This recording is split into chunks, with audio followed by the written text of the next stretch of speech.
Bonjour à tous. Je m'appelle Robert. J'ai 38 ans, et j'ai trouvé mon fils de 7 ans presque mort de froid sur le perron de ma propre maison après que mes parents l'aient abandonné pour partir en vacances à Hawaï. Avant de vous raconter comment un livre de dessin simple les a conduits à faire face à des accusations criminelles et à un procès qui leur a tout coûté, faites-moi savoir d'où vous regardez dans les commentaires ci-dessous. Cela m'aide de savoir que je ne suis pas seul dans cette situation. Le trajet en voiture depuis l'aéroport international OR est toujours une horreur, un tronçon d'autoroute éreintant qui semble vous aspirer toute votre énergie. Mais ce soir de février, c'était quelque chose d'autre. La neige tombait en flocons épais, mouillés et lourds, le genre qui transforme les routes en un miroir noir traître sous les lampadaires. Chaque muscle de mon corps me faisait souffrir de fatigue, mais sous tout cela, un bonheur profond et tranquille bourdonnait. Le projet de Chicago, le plus important de ma carrière d'architecte, celui qui me garantirait une promotion majeure et une augmentation de salaire importante qui changerait ma vie, était un succès retentissant. J'avais réussi la présentation, convainquant une salle de promoteurs sceptiques. Tout ce que je voulais maintenant, c'était rentrer chez moi auprès de mes enfants. J'avais un jour d'avance, et la pensée de leur visage surpris et heureux était la seule chose qui me poussait à avancer à travers la neige aveuglante. Ma femme, Elena, était décédée depuis 3 ans. Sa bataille contre le cancer a été courte, brutale, et elle a laissé un trou béant dans nos vies que j'essayais désespérément, et souvent maladroitement, de combler pour nos 2 enfants, Nathan, qui avait 7 ans, et Emma, qui en avait 4. Elena n'était pas seulement ma femme. Elle était le soleil autour duquel notre petite famille orbitait. Son rire était la bande sonore de notre maison. Maintenant, j'essayais juste d'empêcher les planètes de s'échapper dans le vide froid, sombre et silencieux qu'elle avait laissé derrière elle. Quand elle est décédée, mes parents, James et Patricia, s'étaient manifestés. Ou du moins, c'est ce qu'il semblait en surface. Nous sommes là pour toi, Robert, avait dit mon père, sa main posée lourdement sur mon épaule lors des funérailles. Sa voix était épaisse de ce que j'avais pris pour de la sincérité. Tu n'auras pas à faire ça seul. J'étais tellement brisé, tellement à la dérive dans une mer de chagrin, que je me suis accroché à ces mots comme un noyé à un radeau de sauvetage. J'avais besoin de les croire alors que je tournais dans ma rue de banlieue tranquille. Cette anticipation réconfortante d'être à la maison s'est transformée en un froid pic d'angoisse. Un sentiment de profonde anomalie me piquait à l'arrière du cou. La maison était sombre. Pas seulement sombre comme quand on regarde un film en bas, mais complètement, étrangement noir comme poids. Pas de lumière sur le porche, un petit détail qui était énorme parce que ma mère était névrotiquement vigilante à ce sujet. Une maison sombre est une invitation aux ennuis, disait-elle toujours. Je me suis garé dans l'allée, mes phares coupant une bande à travers le devant de la maison, et mon cœur ne s'est pas seulement arrêté. J'ai eu l'impression qu'il était arraché de ma poitrine. Là, sur la balançoire du porche, à moitié recouvert d'une couche de neige, il y avait une petite forme recroquevillée. Pendant une fraction de seconde, mon esprit a refusé de traiter ce que mes yeux voyaient. Un paquet de couvertures laissées dehors ? Un jeu de lumière ? Mais alors la forme a bougé, un tremblement pathétique et frissonnant qui semblait secouer les fondations même de mon monde. Le monde ne s'est pas seulement incliné sur son axe, il est complètement tombé. C'était Nathan. J'ai mis la voiture au point mort, sans même prendre la peine de couper le moteur, et je suis sorti, courant à travers la pelouse enneigée, mes chaussures habillées s'enfonçant dans la neige fondue. Nathan. Ma voix était un cri étranglé.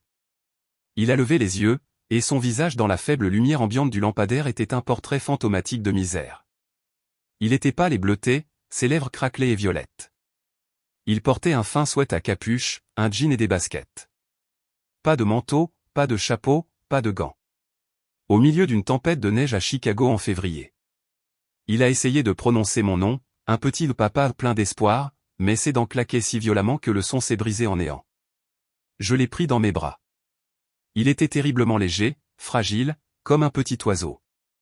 Un violent frisson a parcouru son petit corps, passant directement dans le mien. Il était comme un bloc de glace.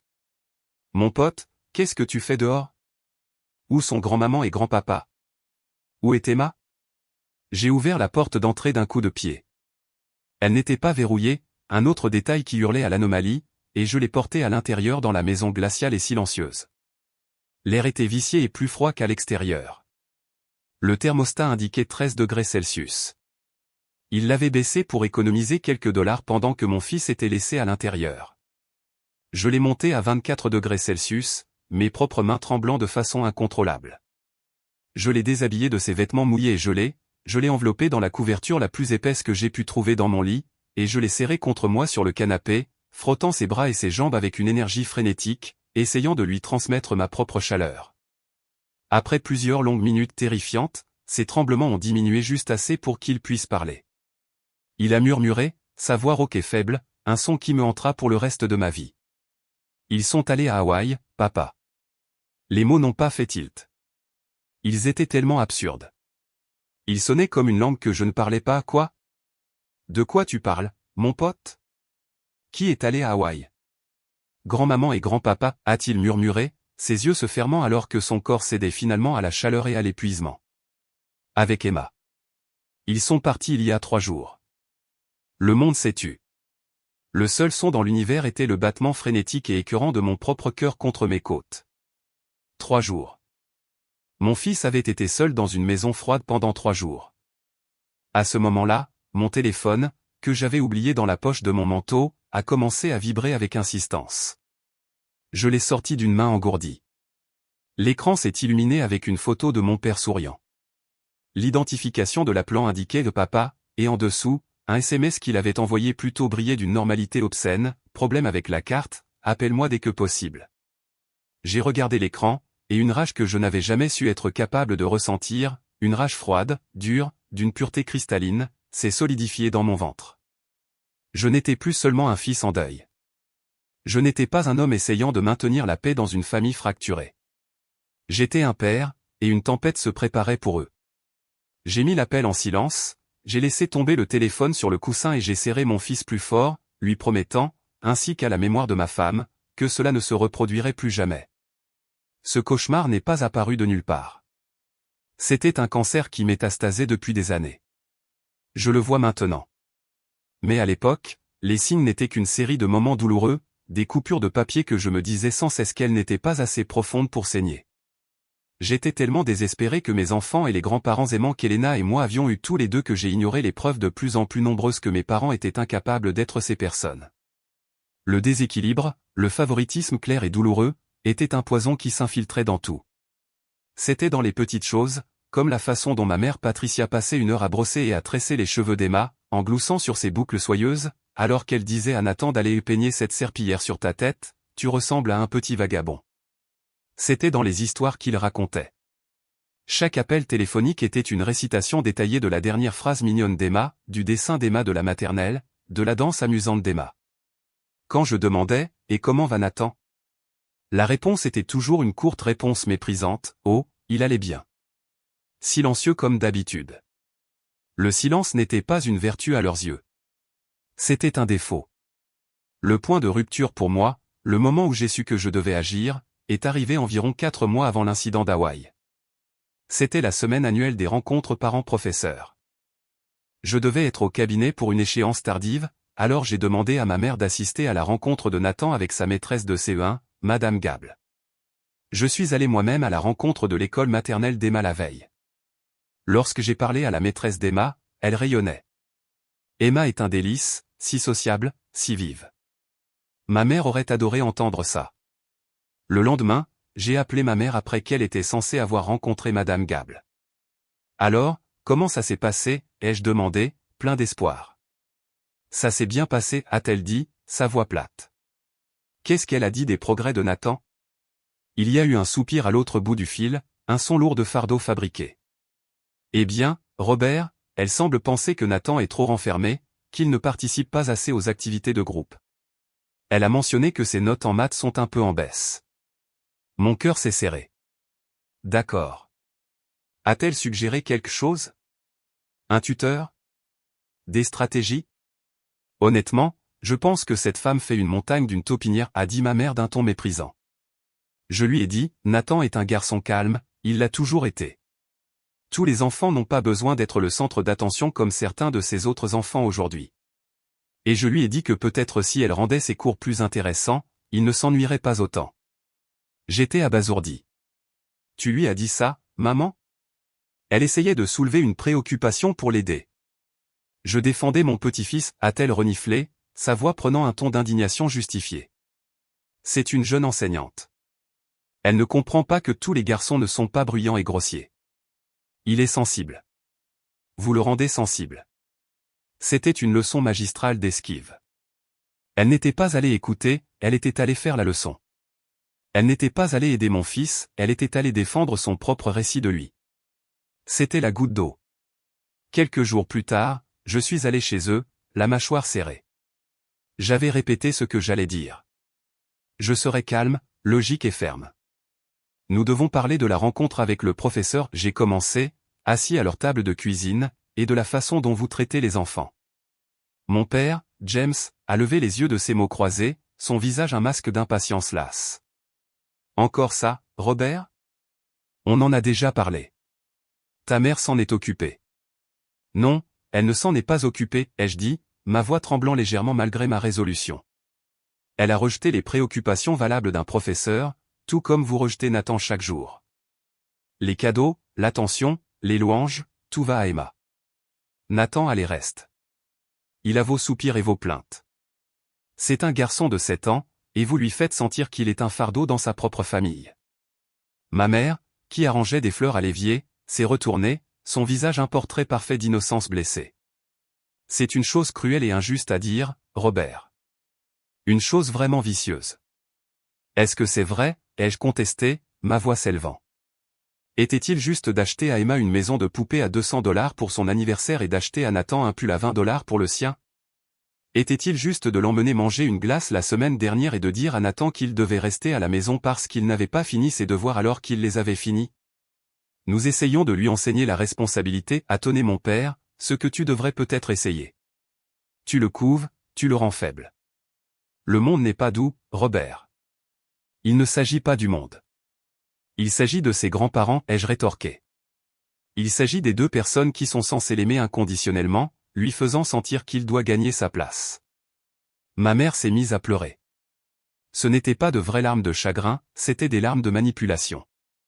Après tout ce que nous faisons, a-t-elle sangloté, s'affaissant sur une chaise. Nous donnons de notre temps, de notre énergie. Et c'est la récompense que nous obtenons? Des accusations. Tu es toujours en deuil d'Elena. Ton fils déforme ta perspective.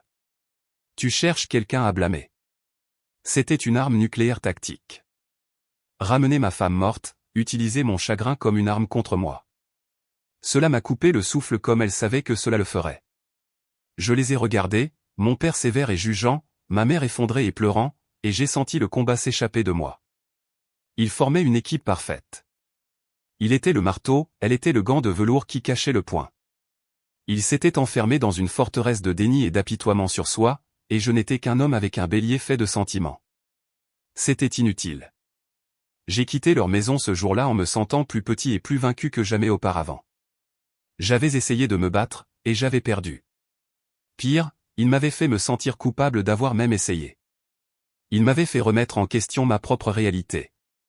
Cet échec a été une pilule amère à avaler, et il m'a appris que si je voulais gagner un jour, je ne pouvais pas me battre contre eux selon leurs termes. Je devrais trouver un champ de bataille entièrement différent. Au milieu de la guerre constante de faible intensité de ma vie de famille, Nathan avait son sanctuaire.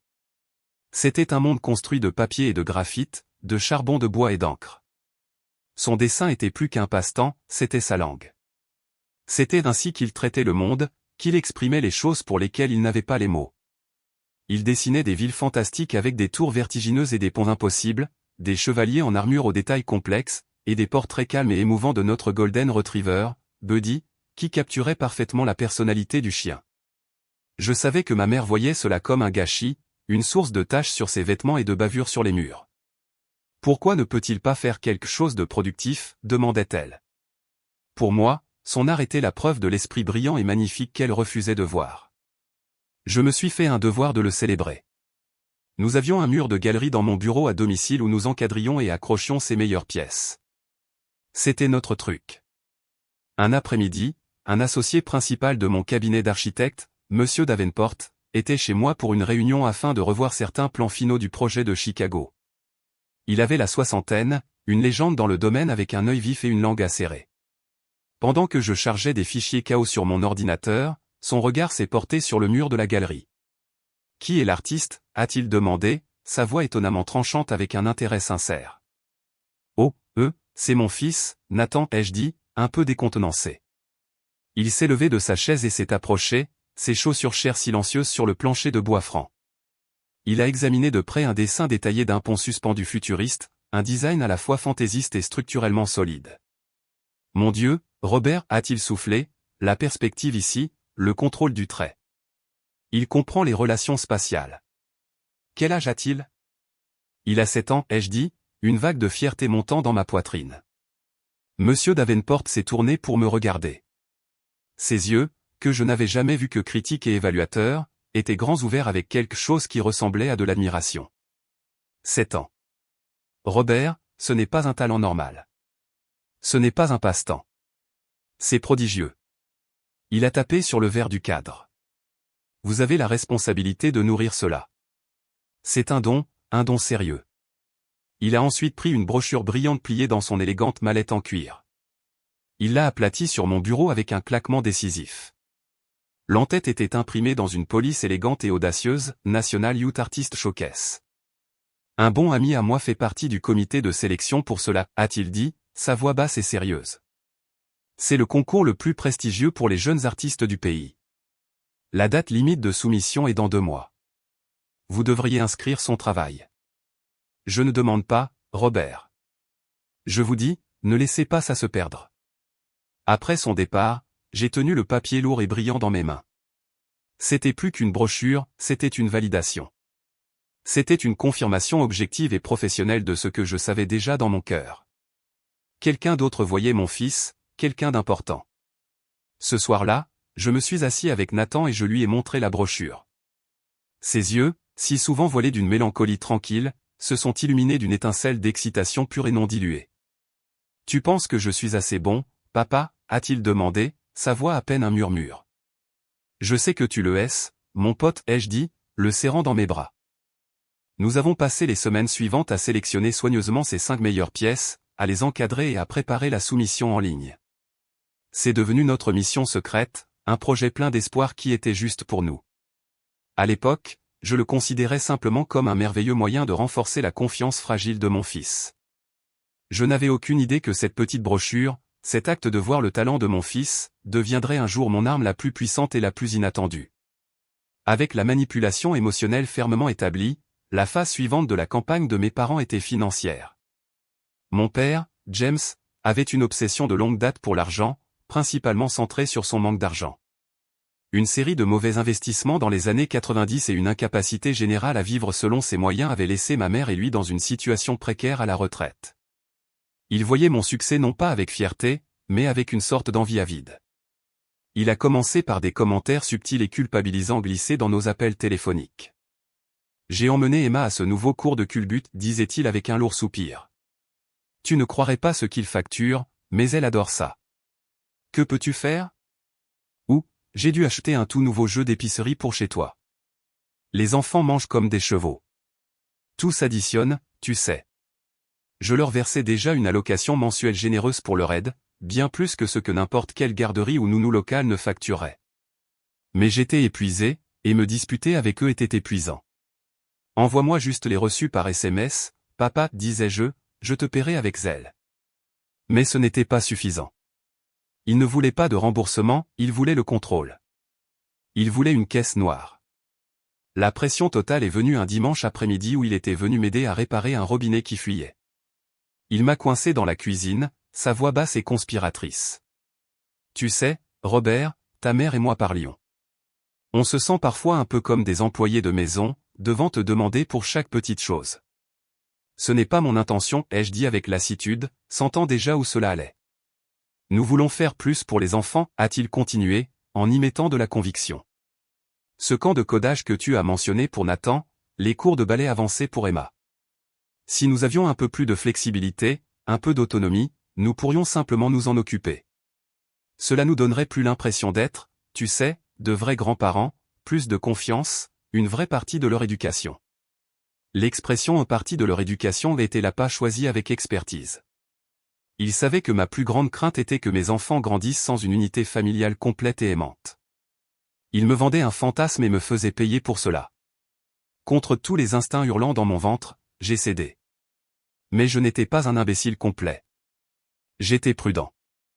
J'ai refusé de leur donner accès à mes comptes principaux, ou, Dieu merci, au fonds principal pour les études des enfants, celui qu'Elena et moi avions commencé le jour de leur naissance à chacun. Ce compte était sacré, un témoignage de nos espoirs pour leur avenir. Au lieu de cela, je suis allé à la banque le lendemain et j'ai ouvert un compte courant entièrement distinct. Je l'ai conçu comme un système contrôlé. J'ai déposé 5 000 $ pour commencer et j'ai mis en place un transfert mensuel automatique de 1 000 $ à partir de mon propre compte. J'ai fait émettre une carte de débit pour ce compte uniquement. Quand je l'ai donné à mon père, j'ai expliqué les règles avec ce que je pensais être une clarté parfaite. C'est la carte de dépenses des enfants, ai-je dit en la lui tendant. Utilise-la pour leur épicerie, leurs vêtements, leurs cours, leurs fournitures scolaires. C'est son seul but. Je recevrai une alerte pour chaque transaction afin de pouvoir suivre les dépenses.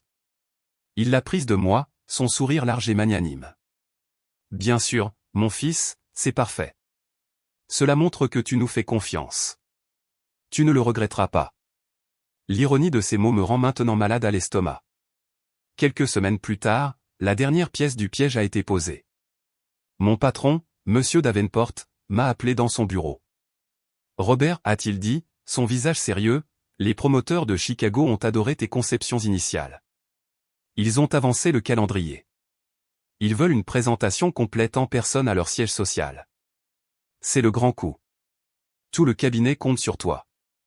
Si tu décroches ce contrat, cela signifie une voie vers l'association, une promotion complète. C'était l'opportunité d'une vie, le genre de moment décisif pour la carrière qui assurerait l'avenir de mes enfants 10 fois plus. Le seul hic ? La présentation était dans 8 jours, et cela m'obligeait à être à Chicago pendant une semaine complète. Mon cœur s'est serré. Une semaine. Ma belle-sœur, Sarah, la sœur d'Elena, et mon seul vrai soutien, étaient en voyage de 2 semaines en Europe. La femme de mon meilleur ami venait d'avoir un bébé. J'étais totalement à court d'options. J'ai dû demander à mes parents. Quand je leur ai dit, le visage de ma mère s'est illuminé d'un enthousiasme presque troublant. Une semaine entière ? Bien sûr, nous allons les prendre. Ne t'inquiète de rien. Va te concentrer sur ton travail. C'est une merveilleuse nouvelle, Robert. Mon père m'a tapé dans le dos, un geste qui ressemblait plus à la revendication d'un prix qu'à une offre de soutien. Va nous rendre fiers, mon fils. Nous avons tout sous contrôle ici. Il semblait si sincèrement heureux pour moi, si désireux d'aider. Et parce que j'avais tellement désespérément besoin qu'il le soit, j'ai choisi de les croire. J'ai ignoré le neuf froid et lourd d'angoisse dans mon estomac. J'ai fait mes valises, j'ai embrassé mes enfants au revoir, et je suis parti, les laissant aux soins des 2 personnes en qui j'aurais dû le moins avoir confiance au monde. Je ne le savais pas alors, mais je ne partais pas seulement pour un voyage d'affaires. Je laissais mon fils sur le seuil de la plus grande trahison de sa jeune vie. Les premiers jours à Chicago ont été un tourbillon de réunions à enjeux élevés, de révisions tardives dans ma chambre d'hôtel et le genre de concentration alimenté par l'adrénaline que seul un projet déterminant pour la carrière peut induire. Mais peu importe à quel point j'étais absorbé par le travail, une partie de mon esprit était toujours de retour à la maison. J'appelais tous les soirs, ayant besoin d'entendre la voix de mes enfants pour m'ancrer. Le premier soir, un mardi, ma mère a répondu, sa voix vive et enjouée. « Oh, ils dorment déjà profondément, mon chéri. » Nous les avons épuisés avec une grande journée au parc. Il était 19h30, un peu tôt pour Nathan, mais plausible. « Tout est juste merveilleux, a-t-elle gazouillé. Ne t'inquiète de rien. Je lui ai demandé de leur dire que je les aime. Bien sûr, mon chéri. Dors bien. Le deuxième soir, mercredi, mon père a décroché. Sa voix était vive, presque précipitée. Je ne peux pas parler longtemps, Rob. Je vais juste donner le bain à Emma, et Nathan est en plein milieu d'un film avec un grand bol de pop-corn. Puis-je juste parler à Nat une seconde, ai-je demandé. Ah, je ne veux pas l'interrompre. C'est son film préféré. Tu sais comment il est. Nous allons très bien. On se parle demain. Il a raccroché avant que je puisse protester. Un petit picotement de malaise a commencé à l'arrière de mon cou. Il ne voulait jamais que je parle aux enfants. Jeudi soir, c'était à nouveau ma mère. Sa voix était encore plus enthousiaste qu'avant. Bonjour, mon chéri. Oh, tu ne croirais pas la journée que nous avons passée. Nous avons emmené les enfants au musée des enfants. Ils se sont éclatés. Ils sont complètement épuisés, ils se sont juste effondrés dans leur lit. Le musée des enfants? C'est génial, ai-je dit, ressentant une pointe de culpabilité de ne pas être là. Alors, ils dorment déjà, comme des petits anges, a-t-elle confirmé. Je leur ferai un gros câlin et un bisou supplémentaire de la part de leur papa. Chaque appel était comme un décor de théâtre parfaitement peint. Il avait l'air réel de loin, mais de près, on pouvait voir les fissures. Les excuses étaient trop douces, la gaieté était trop forte. Cela semblait répété. Vendredi, l'angoisse rongeante était devenue une lourde pierre dans mon ventre. J'ai essayé de la repousser, me disant que j'étais paranoïaque, que ma confrontation ratée il y a des mois m'avait rendu trop méfiant et défiant. Je devais me concentrer sur la présentation finale. J'ai essayé d'appeler vendredi matin avant la réunion. Pas de réponse. L'appel est allé directement à la messagerie vocale. J'ai essayé à nouveau à l'heure du déjeuner, messagerie vocale à nouveau. Mon cœur a commencé à battre contre mes côtes. J'ai envoyé un SMS, mon pouce tremblant légèrement. Et, tout va bien? Je n'ai pas réussi à vous joindre. Veuillez m'appeler. Les heures ont défilé lentement. Silence. Je suis entré dans cette présentation finale avec l'impression de me déplacer sous l'eau. J'ai souri. J'ai serré des mains. J'ai prononcé le discours de ma vie avec une voix calme et confiante tandis qu'un cri silencieux se construisait dans mon esprit, où sont mes enfants? Après les poignées de main et les félicitations enthousiastes des promoteurs, au moment où j'étais seul dans le couloir, j'ai sorti mon téléphone à nouveau. Enfin, il y avait un SMS. Il était de ma mère. Il était si bref, si désinvolte, qu'il était absolument glaçant, désolé, journée folle.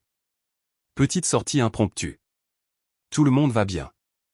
On se parle ce soir. Une sortie un vendredi? Une sortie qui les a rendus injoignables toute la journée? Les mensonges s'effondraient. Quelque chose allait profondément, horriblement mal. Mon travail à Chicago était terminé. Les associés prévoyaient un dîner de steak pour fêter ça ce soir-là. J'ai pris ma décision en une fraction de seconde. J'ai trouvé mon patron, Monsieur Davenport, qui rayonnait.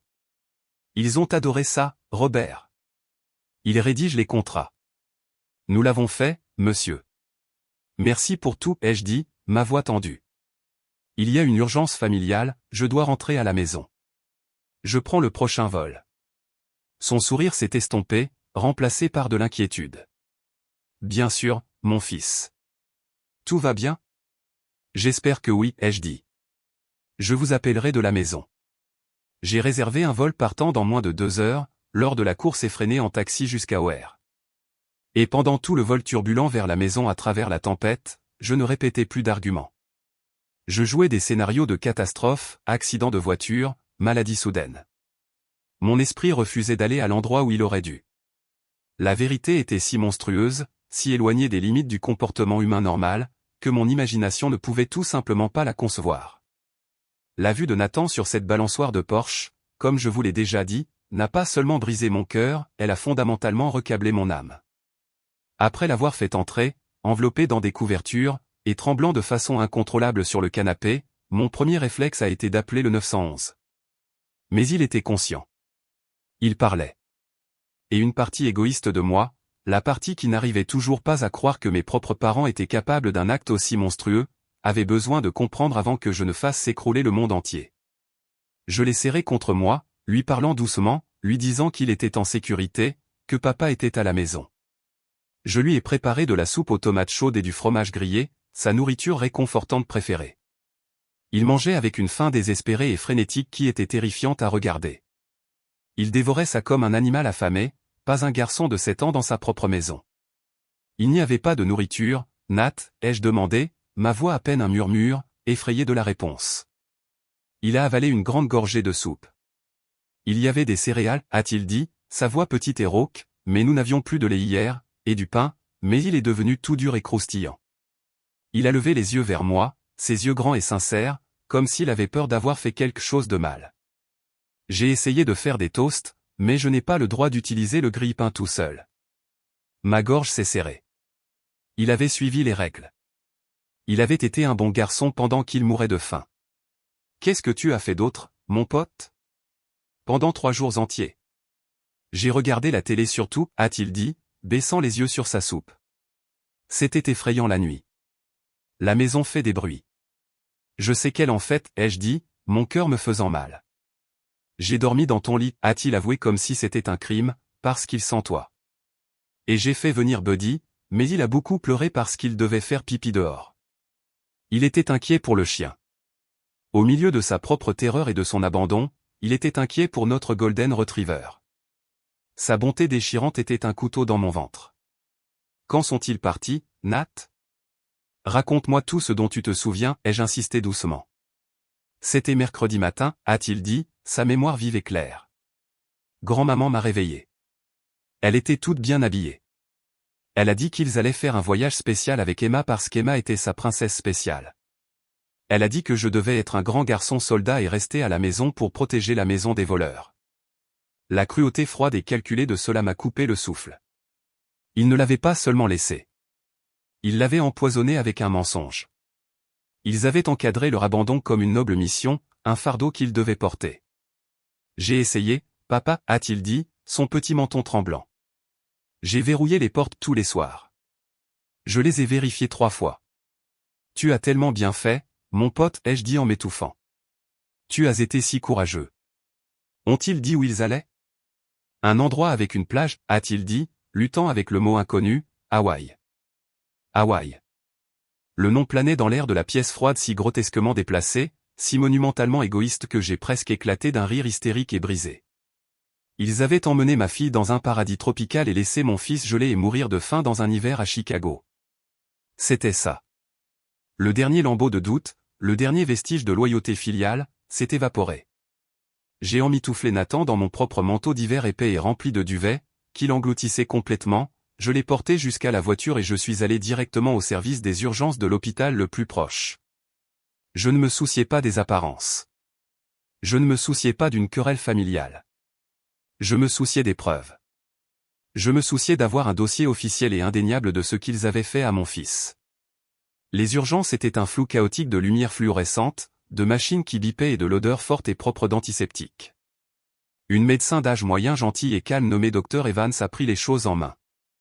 Elle avait une manière douce avec Nathan, le faisant rire avec une blague idiote sur son stéthoscope. Mais ses yeux étaient vifs et mortellement sérieux alors qu'elle écoutait mon récit concis et factuel des 3 derniers jours. Elle et une infirmière ont commencé à vérifier ses signes vitaux, sa température, ses niveaux d'hydratation, à prélever du sang. Ils l'ont enveloppé dans des couvertures chauffantes. Après environ 1 heure, le docteur Evans est revenu dans la pièce fermée par des rideaux où je tenais la main de Nathan. Physiquement, il va bien aller, a-t-elle dit, sa voix basse et professionnelle, mais avec un courant sous-jacent de colère que j'ai reconnu et apprécié. Il souffre d'une légère hypothermie et d'une déshydratation importante, mais nous l'avons réchauffé et mis sous perfusion intraveineuse. Sa température centrale est presque revenue à la normale. Pas de gelure, Dieu merci. Nous aimerions le garder quelques heures de plus en observation, juste pour être absolument sûr. Une vague de soulagement si puissante qu'elle m'a donné le vertige m'a envahi. Merci, docteur. Merci. Elle a posé une main réconfortante sur mon bras, mais son expression s'est durcie. Monsieur Miller, a-t-elle dit, sa voix baissant encore, j'ai besoin que vous compreniez. Je suis légalement et moralement obligé de signaler cela au ministère de l'Enfance et de la Famille. Laisser un enfant de 7 ans sans surveillance pendant un certain temps est de la négligence. Le laisser pendant 3 jours dans une maison froide avec une nourriture inadéquate, c'est de l'abandon d'enfant criminel. Il n'y a pas de zone grise ici. Je comprends, ai-je dit, ma voix ferme, et je veux que vous le fassiez, je veux un rapport complet. Je veux que tout soit documenté, chaque détail. Elle m'a donné un signe de tête ferme et résolu. Vous l'aurez. Assis là dans le calme stérile de l'hôpital, tenant la petite main chaude de mon fils, tout est devenu brutalement, magnifiquement clair. Les années de favoritisme subtil, le gaslighting, la manipulation émotionnelle, le vol financier, tout cela était un prélude à ça. Ce n'était pas une erreur. Ce n'était pas un manque de jugement. C'était un choix. Ils avaient choisi de jeter mon fils comme s'il était un déchet. Et j'allais passer le reste de ma vie à m'assurer qu'il le regrette. Après que Nathan a été libéré, l'air petit et pâle mais en sécurité dans un nouvel ensemble de vêtements chauds fournis par l'hôpital, nous sommes rentrés à la maison. Je l'ai bordé dans mon propre lit, l'entourant d'une forteresse d'oreillers. Et il s'est endormi en quelques secondes, son petit corps cédant enfin à la sécurité qui lui avait été refusée. La maison était à nouveau calme, mais c'était un autre type de silence maintenant. C'était le silence lourd et chargé avant une guerre. Je suis allé directement dans mon bureau, je me suis assis à mon bureau et j'ai ouvert mon ordinateur portable. Mes mains étaient stables. La rage avait brûlé les tremblements, laissant derrière elle une résolution froide et dure. J'avais besoin de voir l'étendue totale des dégâts. J'avais besoin de la trace écrite. Tout d'abord, je me suis connecté au compte de dépenses distinct que j'avais créé pour eux, celui avec la carte de débit. Comme je m'y attendais, il était presque vide. L'historique des transactions racontait une histoire d'escalade de l'audace. Il y avait les frais d'épicerie habituels, quelques petits achats chez Target, un voyage dans un magasin de jouets local où il s'était clairement chargé de choses pour Emma, et puis il y avait la transaction finale de mercredi matin, un retrait d'espèces au guichet automatique de la banque de leur domicile, $2000. Le mensonge de ma mère à propos d'une sortie a traversé mon esprit. Ça devait être leur argent de poche pour le paradis. Ma mâchoire était tellement serrée qu'elle me faisait mal. Avec un sentiment d'appréhension, j'ai navigué jusqu'à la page de connexion principale pour le fonds d'études. C'était le compte qui contenait l'avenir de mes enfants, mes espoirs, l'héritage de l'amour et de la planification de ma femme. C'était un terrain sacré, et il l'avait violé. J'ai tapé mon mot de passe et j'ai appuyé sur Entrée. Le résumé du compte s'est chargé à l'écran. Mes yeux ont scanné le solde et mon souffle s'est bloqué dans ma gorge. Il était inférieur de milliers de dollars à ce qu'il aurait dû être. Et puis je l'ai vu. Une seule transaction enregistrée mercredi matin, quelques heures seulement après qu'ils auraient réveillé Nathan avec leur mensonge, virement à Aloha Dream Travel LLC moins $15 000. $15 000. Je ne pouvais pas respirer. C'était une sensation physique, un coup de poing dans le ventre qui m'a coupé tout l'air des poumons et m'a laissé haletant. Ils n'avaient pas seulement utilisé le compte de dépenses que je leur avais donné. Ils avaient trouvé un moyen d'accéder au cœur de la sécurité de mes enfants. La préméditation de cela m'a vraiment stupéfié. Ils ont dû fouiller dans mon bureau pendant que j'étais au travail, trouver les relevés de compte, voler les numéros de routage et de compte. Ils auraient dû falsifier ma signature ou m'imiter au téléphone. C'était un acte criminel calculé. J'ai cliqué sur les détails de la transaction. Le nom du destinataire, Aloha Dream Travel, m'a donné envie de fracasser l'ordinateur portable contre le mur. Ils avaient volé l'argent pour les études de mes enfants pour payer leur trahison 5 étoiles de première qualité. La rage qui couvait en moi depuis des jours, depuis des années, a finalement explosé. C'était un feu propre et purificateur. Tout le chagrin, toute la fatigue, tout le doute de soi, toutes les fois où je les avais laissés me faire sentir petit et faible. Tout a brûlé, ne laissant derrière qu'une certitude froide, dure et cristalline. Juste à ce moment-là, comme invoqué par la force même de ma fureur, mon téléphone, que j'avais posé sur le bureau, a sonné. L'écran s'est illuminé avec le visage souriant et bronzé de mon père. Je l'ai laissé sonner une fois, 2 fois, puis je l'ai décroché. Robert, a-t-il aboyé dans le téléphone, sa voix tendue et teintée de colère indignée. Qu'est-ce qui se passe? Nous sommes dans un bon restaurant ici, essayant de prendre un repas décent, et la carte a été refusée. J'ai pris une profonde respiration de recentrage. J'ai forcé ma voix à être égale, presque ennuyée, un contraste frappant avec l'enfer qui faisait rage à l'intérieur de moi. Oh, c'est bizarre, ai-je dit, les mots ayant le goût de la glace. La banque a dû signaler une activité suspecte et a mis un gel temporaire sur le compte. Vous savez comment ils sont avec la sécurité de nos jours. Une activité suspecte? De quoi parles-tu? La seule activité, c'est nous qui essayons d'acheter le dîner, a-t-il craché. Ne t'inquiète pas, papa, ai-je dit, et un sourire froid et cruel que je ne reconnaissais pas a touché mes lèvres. Je vais régler tout ça quand tu reviendras. Profitez juste du reste de vos vacances. J'ai raccroché le téléphone avant qu'il ne puisse répondre, coupant son crachotement de colère. Je les tenais. Ils n'avaient aucune idée que je savais. Ils étaient à des milliers de kilomètres, se prélassant sur une plage volée, inquiets pour leur facture de dîner, tandis que j'étais assis dans les ruines de leur traîtrise, tenant toutes les preuves, tout le pouvoir, toutes les cartes. Le jeu avait changé, et j'étais sur le point de réécrire chacune des règles. Le lendemain matin, j'étais un homme né de nouveau. Le fils accablé de chagrin et accommodant avait disparu, et à sa place se trouvait un stratège froid et efficace. La rage s'était calmée pendant la nuit pour se transformer en un calme concentré et méthodique. Il n'y aurait plus de confrontations émotionnelles qu'il pourrait tordre et retourner contre moi. C'était un problème logistique maintenant, une guerre à gagner, non pas avec des cris, mais avec de la paperasse et de la précision. Mon premier arrêt, à 8 heures du matin pile, était la banque. Je ne suis pas allé voir un caissier. J'avais pris rendez-vous avec la directrice de la succursale, une femme vive nommée Madame Albright. Je me suis assis dans son bureau au mur de verre et j'ai exposé la situation en termes stricts et sans émotion, lui présentant une copie des papiers de sortie de Nathan de l'hôpital. Son attitude professionnelle s'est fissurée, remplacée par un regard de sympathie horrifié. Elle a travaillé avec une efficacité rapide et colérique. Le compte de dépenses compromis a été fermé. La carte de débit a été désactivée. Ensuite, nous nous sommes tournés vers l'événement principal, le fonds d'études.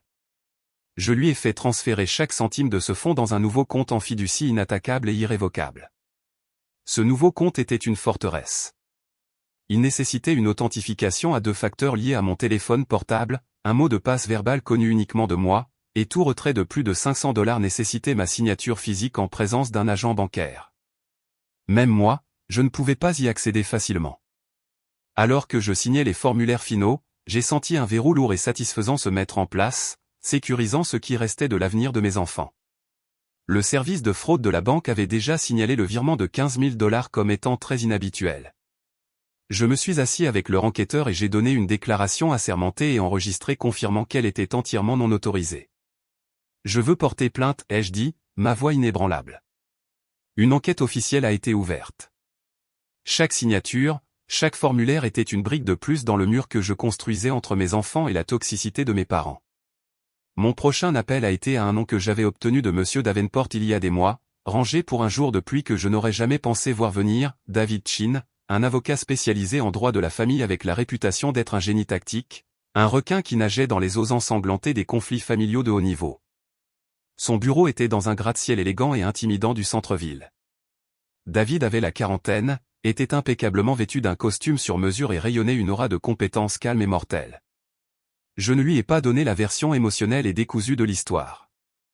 Je lui ai donné les faits, tout comme je l'avais fait avec la directrice de la banque.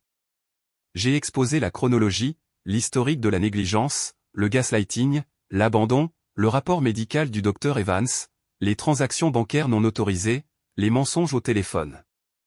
J'ai glissé un dossier soigneusement organisé sur son bureau en acajou poli contenant des copies de tout. Il a écouté sans une seule interruption, ses yeux sombres scannant chaque document pendant que je parlais.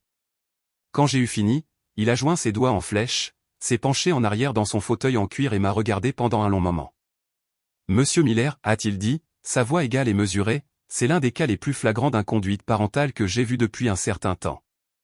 Quel est le résultat souhaité?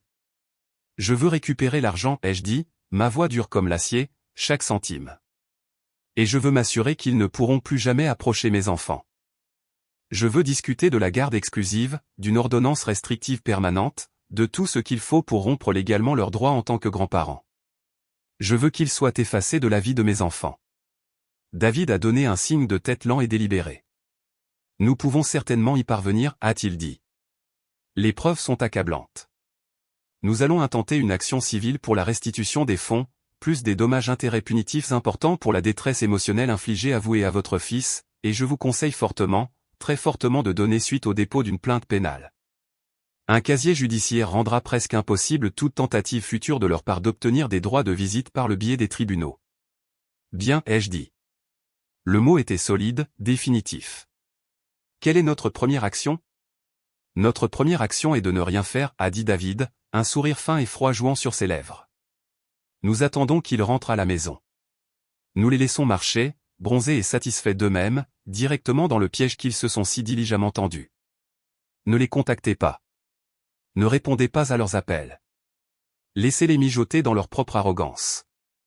J'ai quitté son bureau en me sentant puissant. Pour la première fois depuis des années, je ne réagissais pas seulement aux caprices de mes parents. Je planifiais. J'avais un professionnel, un expert, un général de mon côté. Je n'étais plus seulement leur fils, j'étais un client, et nous avions une affaire en béton. Ce soir-là, après avoir bordé les 2 enfants dans leur lit, Nathan dormait maintenant profondément dans sa propre chambre à nouveau, la peur du noir s'éloignant lentement, je me suis retrouvé incapable de me reposer. J'ai erré dans mon bureau et mes yeux sont tombés sur le carnet de croquis de Nathan. C'était celui avec tous ses meilleurs travaux, les pièces que nous avions si soigneusement photographiées et soumises au concours d'art. Alors que je le rangeais sur son étagère, mon ordinateur portable, que j'avais laissé ouvert sur mon bureau, a émis le doux carillon d'un nouveau courriel. J'y ai jeté un coup d'œil sans grand intérêt. L'expéditeur était National Youth Artist Showcase.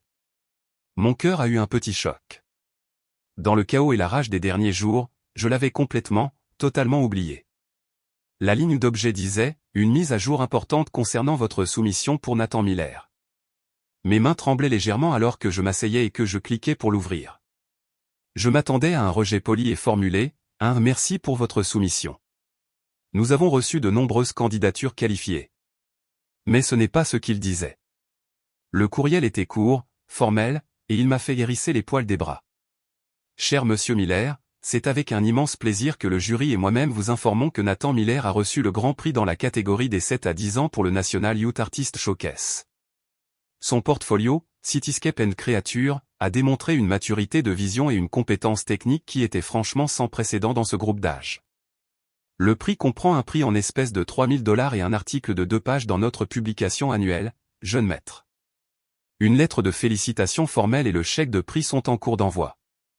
De plus, dans le cadre de notre mission de connecter les jeunes artistes avec le monde de l'art professionnel, nous avons partagé les portfolios gagnants avec un groupe sélectionné de partenaires de galeries. Nous avons déjà été contactés par la galerie de Janet à Soho, New York City. Ils sont exceptionnellement intéressés par l'acquisition de plusieurs pièces de Nathan pour leur prochaine exposition Un jeune maître du XXIe siècle et aimeraient discuter des conditions d'achat à votre convenance. Félicitations à ce jeune artiste doué. Je l'ai lu une fois, puis 2 fois, puis une 3e fois, les mots se brouillant à travers un soudain film de larmes. Mais ce n'étaient pas des larmes de tristesse. C'étaient des larmes de fierté féroce et justifiée. Je me suis penché en arrière dans ma chaise, le courriel brillant dans la pièce sombre. Un lent sourire s'est répandu sur mon visage. Ce n'était pas un sourire heureux. C'était le sourire d'un homme qui venait de se voir remettre une ogive nucléaire au milieu de ce qu'il pensait n'être qu'un combat au couteau. Il pensait que mon fils était un fardeau, un problème désordonné, difficile et sans valeur. Il l'avait mis de côté pour sa sœur, plus amusante. Mais dans le monde réel, le monde en dehors de leur petite bulle toxique et égoïste, mon fils était un grand gagnant, un talent reconnu, un artiste recherché par une galerie de New York City. Le plateau était installé, les pièces étaient en place, et je tenais le mouvement d'échecs et mat dans ma main. Tout ce que j'avais à faire maintenant était d'attendre que le roi et la reine marchent avec arrogance directement dans ma ligne de tir. Ils sont revenus un dimanche soir, 2 jours complets après que j'ai raccroché au nez de mon père à Hawaï. Je savais exactement quand ils allaient arriver. J'avais suivi leur vol en ligne, regardant sa petite icône ramper sur la carte des États-Unis. Mon avocat, David Chen, était assis dans le fauteuil à oreilles de mon salon, ayant l'air aussi calme et détendu que s'il attendait qu'une théière infuse. Une épaisse mallette en cuir reposait à ses pieds. La maison était propre, calme et bourdonnante d'une énergie tendue et palpable. On avait l'impression de ressentir l'air juste avant un coup de foudre. Le bruit de la clé dans la serrure de la porte d'entrée était anormalement fort dans le silence. La porte s'est ouverte et ils sont entrés, tirant leurs valises de marque derrière eux. Ils étaient profondément bronzés, leur visage rayonnant d'une semaine de soleil et de satisfaction personnelle. Ils avaient l'air détendus et avaient des droits. Ma mère tenait une poupée de danseuse de hula en plastique de mauvais goût, probablement pour Emma. Mon père fredonnait un air joyeux et faux. Il ressemblait à s'y méprendre à n'importe quel autre couple de retraités revenant de vacances bien méritées. Puis ils m'ont vu assis sur le canapé et ils ont vu David, un étranger en costume élégant, dans le salon de leur fils. Les sourires se sont figés et se sont évaporés de leur visage. Robert, a dit ma mère, sa voix immédiatement vive et teintée de suspicion. Elle serrait son sac à main contre sa poitrine comme un bouclier. Qu'est-ce qui se passe? Qui est cet homme? C'est David Chen, ai-je dit, ma voix plate, froide et dénuée de toute émotion. C'est mon avocat. Le mot avocat s'est posé au centre de la pièce comme une grenade. Le visage de mon père, qui était d'un rose joyeux et ensoleillé, a commencé à se marbrer et à pâlir. Un avocat, a-t-il craché, sa voix un mélange de confusion et d'indignation. Pourquoi faire, au nom de Dieu? Vous êtes poursuivi en justice? Non, ai-je dit, vous l'êtes. David s'est levé, un geste d'autorité polie et impérieuse. M et Madame Miller, a-t-il dit, sont-on parfaitement courtois mais fermes, veuillez vous asseoir. Il a fait un geste vers le canapé en face de son fauteuil à oreilles. Ils ont hésité, regardant de moi à David et vice-versa avant de se percher raide sur le bord des coussins, leurs valises abandonnées près de la porte. Mon père, toujours le tyran, a repris ses esprits en premier, décidant que l'attaque était la meilleure défense. Je ne sais pas à quel genre de jeu stupide tu joues, Robert, mais ce n'est pas drôle. Ta mère et moi avons été humiliés publiquement. Notre carte a été refusée dans un restaurant bondé, et tu ne répondais pas à ton téléphone. Nous étions morts d'inquiétude qu'il te soit arrivé quelque chose. Inquiet, ai-je répété le mot, le laissant planer dans l'air comme un gaz toxique. Vous étiez inquiet? C'est un choix de mots intéressant. David s'est penché légèrement en avant, posant ses mains sur ses genoux. M et Madame Miller, a-t-il commencé, sa voix douce comme la soie, mais avec un tranchant d'acier, nous sommes ici pour discuter des événements de la semaine dernière. Plus précisément, de la période allant du mercredi matin 12 février au samedi soir 15 février. Ma mère a serré son sac à main plus fort. Je ne sais pas de quoi il y a à discuter. Nous avons fait un voyage court et bien nécessaire. Nous sommes à la retraite. Nous avons le droit de voyager. Un voyage à Hawaï, je crois, a dit David, sa voix ne changeant jamais de son ton calme et mesuré. Il a tendu la main dans sa mallette, a sorti une seule feuille de papier et l'a posée sur la table basse entre eux. C'était une impression de leur vol et de la confirmation du forfait hôtel de luxe d'Aloha Dream Travel. Un forfait tout compris, je vois, payé avec un virement de 15 000 $ du fonds commun pour les études de vos petits-enfants. Mon père a regardé le papier comme si c'était un serpent. Sa bouche s'est ouverte et fermée silencieusement, aucun son ne sortant. Le visage de ma mère est devenu rouge foncé et laid. C'était un prêt, a-t-elle craché, sa voix aiguë et nasillarde. Nous en avons discuté. Nous allions le rembourser. C'était pour une urgence médicale. Une urgence médicale, a répété David, haussant un sourcil. Laquelle? La vôtre? Celle de votre mari? C'était un traitement préventif. Mon père a tonné, s'accrochant à des brins de paille. Pour ma circulation, le temps chaud est thérapeutique. Je vois, dit David, sa voix glaciale. Et pendant que vous étiez en voyage thérapeutique, quelles dispositions avez-vous prises pour les soins et la sécurité de votre petit-fils de 7 ans, Nathan? Nathan allait parfaitement bien, dit mon père, sa voix tonnant d'une fausse assurance. Nous lui avons laissé beaucoup de nourriture. C'est un grand garçon. Pour l'amour de Dieu, nous n'avons pas été absents si longtemps. Il sait comment utiliser un téléphone. David a replongé la main dans sa mallette et a placé une deuxième feuille de papier sur la table. C'était le rapport d'admission officiel du service des urgences de l'hôpital Saint-Jude, signé par le docteur Evans. Les mots hypothermie, déshydratation et négligence infantile étaient surlignés en jaune. Selon le médecin urgentiste qui l'a traité samedi soir, il n'allait pas bien. Il a été retrouvé sur votre perron au milieu d'une tempête de neige avec une température corporelle de 34,4 degrés Celsius. Il n'avait pas pris un repas convenable depuis plus de 3 jours. Le diagnostic médical officiel est l'abandon d'enfant. Ma mère a laissé échapper un petit allaitement étranglé, portant une main à sa bouche. Pendant une seconde fugitive, j'ai cru voir une lueur d'horreur authentique dans ses yeux. Elle s'est éteinte aussi vite qu'elle est apparue, remplacée par une attitude défensive réflexe et venimeuse. Il a toujours été un garçon dramatique, dit-elle, sa voix tremblant de rage, pas de remords. Il exagère probablement pour attirer l'attention. Il a toujours été difficile. C'est un enfant difficile. Mon père a fait l'écho, hochant vigoureusement la tête, saisissant le nouveau récit. Il a toujours été d'humeur changeante, renfermé. Il n'est pas comme Emma. Emma est le soleil à l'état pur. C'est une joie d'être avec elle. Il est plus facile de se connecter avec elle. Vous devriez comprendre cela, Robert. Vous êtes son père. Je l'ai juste regardé fixement, ma propre colère si immense qu'elle était devenue un profond silence retentissant dans mes oreilles. Il l'admettait. Il était assis dans mon salon devant mon avocat et il admettait qu'il favorisait un petit enfant au point de négliger criminellement l'autre parce que celui qui était négligé était difficile. L'audace pure et simple de cela était à couper le souffle. Alors, vous l'avez juste jeté de côté, ai-je demandé, ma voix dangereusement basse, chaque mot une pierre soigneusement placée. Parce qu'il n'est pas assez amusant pour vous? Parce qu'il est silencieux? Parce qu'il préfère s'asseoir et dessiner plutôt que de danser sur l'air que vous jouez ce jour-là. Oh, le dessin, a dit ma mère avec un roulement des yeux méprisant, un rictus tordant sa bouche parfaitement maquillée de rouge à lèvres. C'est là la moitié du problème. Il est toujours dans son propre petit monde, à faire des dégâts avec son fusain et ses crayons. Ce n'est pas sain. Ce n'est pas normal. Il doit être plus engagé avec le monde réel, pas se cacher avec ses gribouillis stupides. C'était ça. C'était le déclencheur. Elle avait marché droit dans le collimateur. J'ai regardé David. Il m'a fait un signe de tête presque imperceptible. Il était temps. Je me suis levé lentement, je suis allé à mon bureau et j'ai ramassé une enveloppe blanche et nette de la taille d'une entreprise. Je suis revenu et je l'ai posée doucement sur la table basse, juste au-dessus du rapport d'hôpital accablant.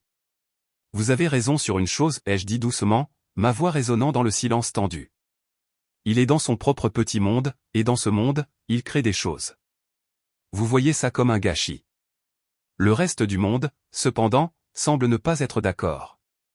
Mon père a plissé les yeux sur l'enveloppe, qui était ornée de la crête officielle du National Youth Artist Showcase.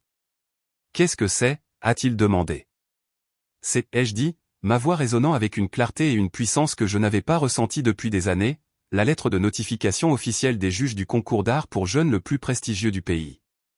Elle m'informe que votre petit-fils est difficile, celui avec le hobby est malsain et est désordonné, vient de remporter le grand prix. Le prix comprend un article dans une publication nationale et un chèque de $3000. J'ai laissé ça s'installer. Leurs visages sont devenus vides, leurs esprits luttant pour traiter l'information. Cela ne s'additionnait pas. J'ai décidé d'ajouter le poids écrasant final, la partie qui parlerait leur langue, la langue de l'argent et du statut. Et ceci, ai-je dit, sortant mon téléphone, le déverrouillant et le plaçant à côté de la lettre, l'écran lumineux affichant le courriel de la galerie de Janet à Soho, ceci est une offre formelle d'une galerie à New York City.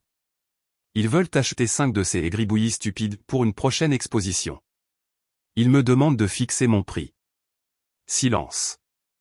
Un silence profond, brisant l'âme, qui était plus fort que n'importe quelle dispute hurlée ne pourrait jamais l'être. J'ai regardé la couleur s'échapper de leur visage. J'ai regardé toute leur vision du monde, celle où Emma était l'enfant chéri, l'atout précieux, et Nathan était l'oublié, le passif, se briser en 1 million de morceaux invisibles. Leurs justifications, leurs excuses, tout leur récit pathétique, tout cela a été anéanti par une seule feuille de papier et un courriel sur un téléphone. Ils avaient construit leur royaume sur la croyance inébranlable que mon fils Nathan ne valait rien, et je venais de prouver de la manière la plus indéniable, publique et financièrement validée possible qu'il était inestimable. Le regard sur leur visage, le choc total, stupéfait, la mâchoire lâche, était plus satisfaisant que n'importe quelles excuses ne pourraient jamais l'être. C'était le beau et terrible son de leur monde qui s'écroulait. Et j'ai savouré chaque seconde de cela. Le silence dans la pièce s'est étiré pendant ce qui a semblé être 1 heure. Ce n'était probablement que 30 secondes.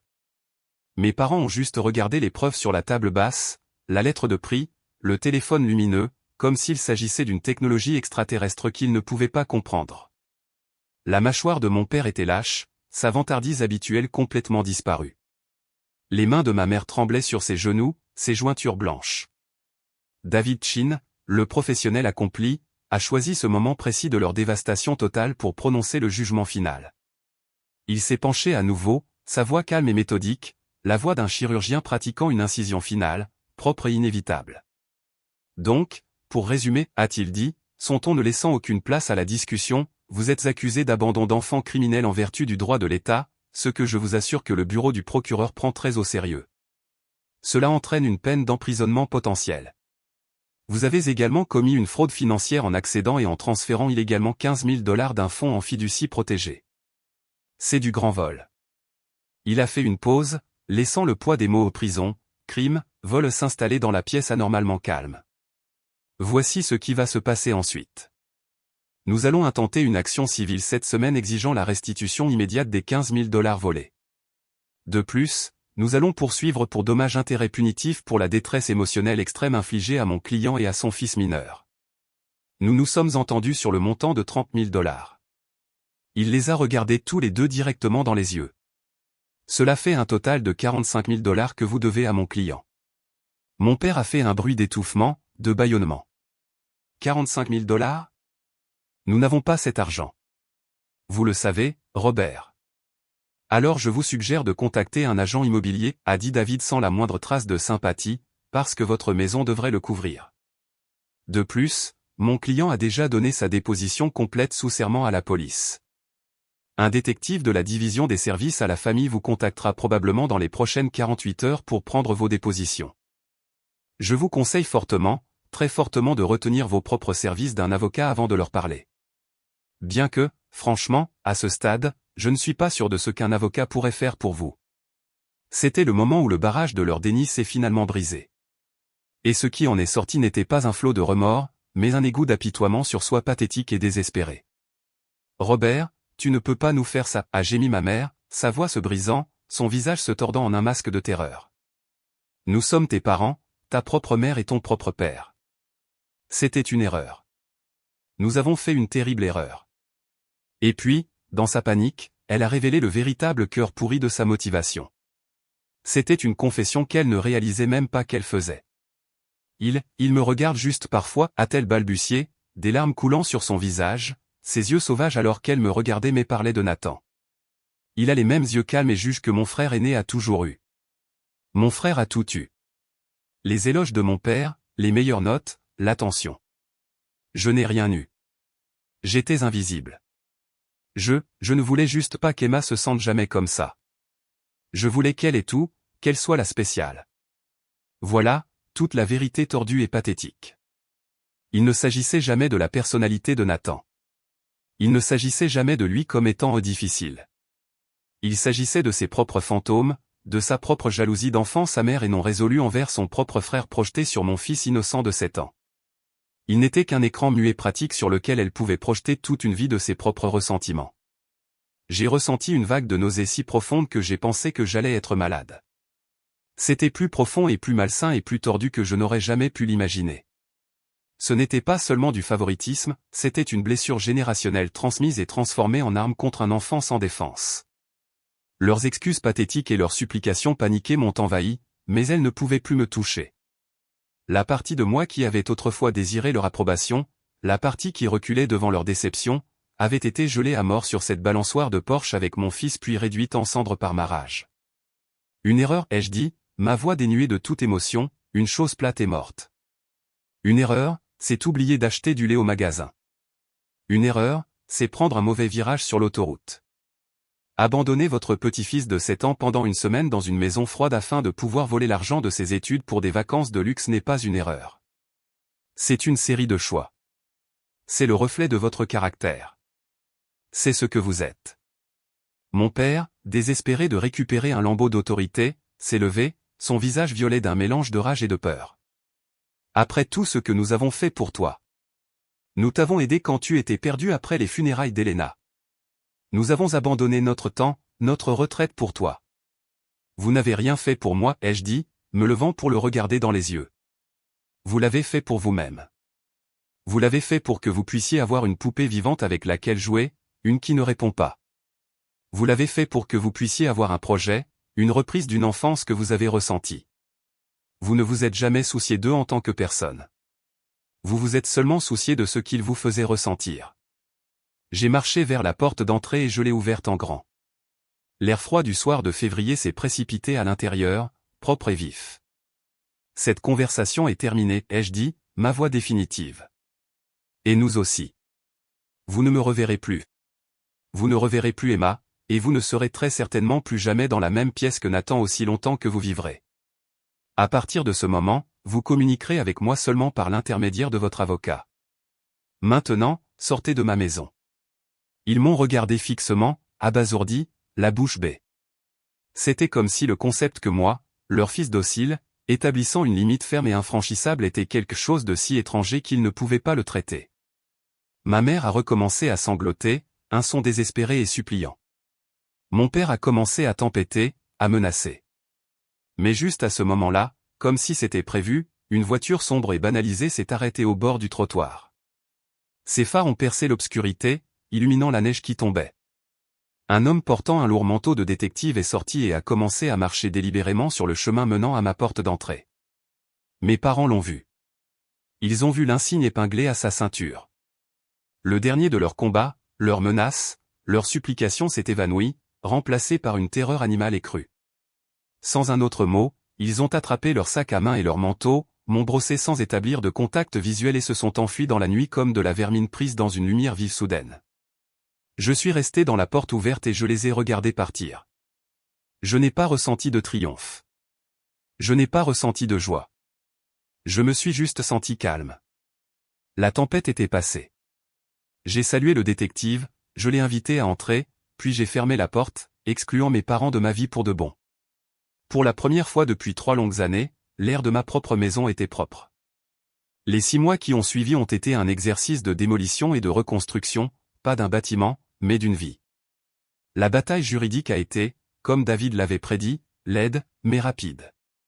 Face à la montagne de preuves irréfutables, l'avocat de mes parents leur a conseillé de régler immédiatement le procès civil afin d'éviter un procès plus public et encore plus dommageable.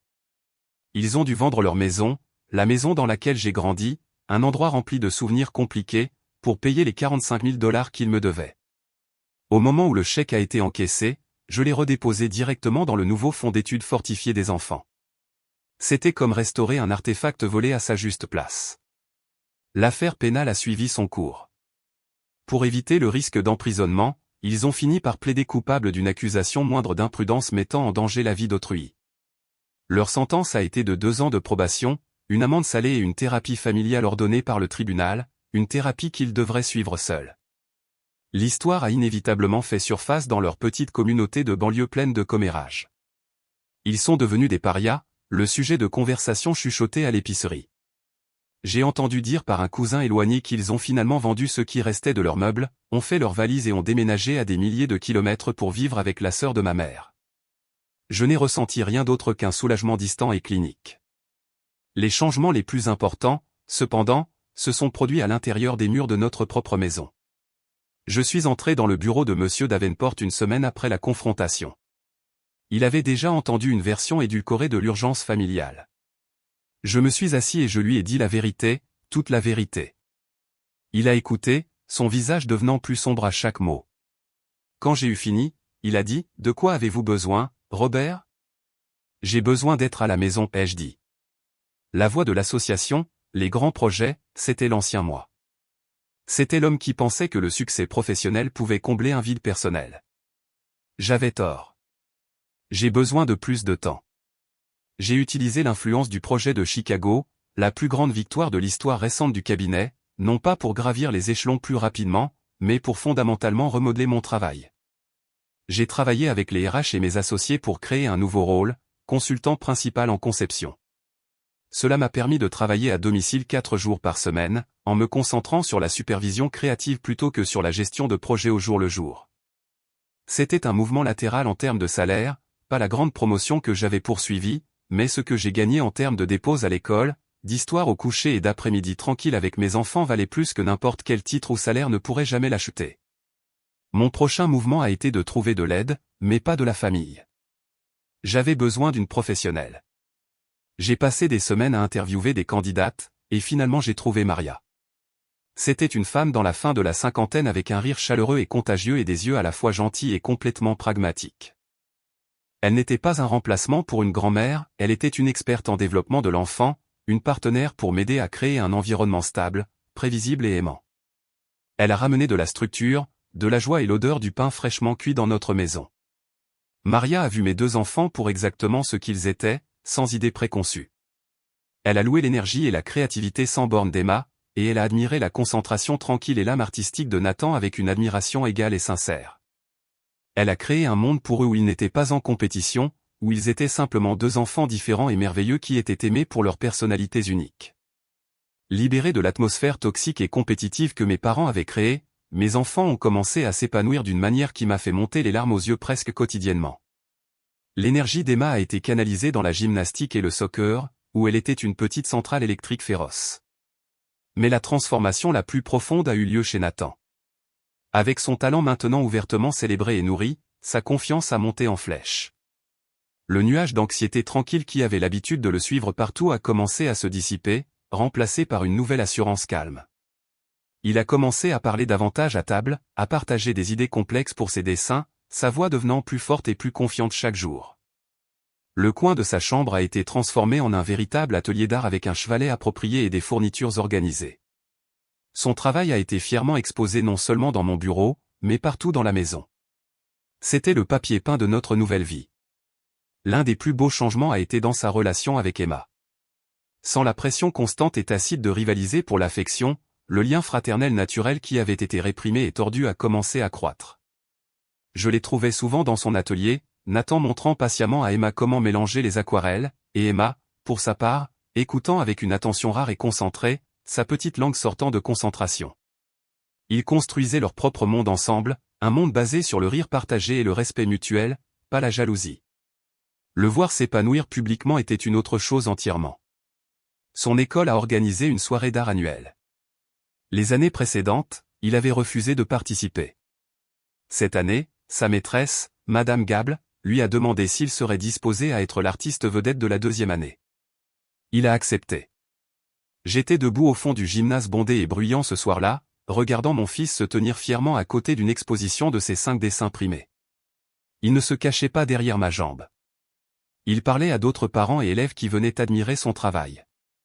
Il a expliqué sa technique, d'où il tirait ses idées, sa voix claire et stable.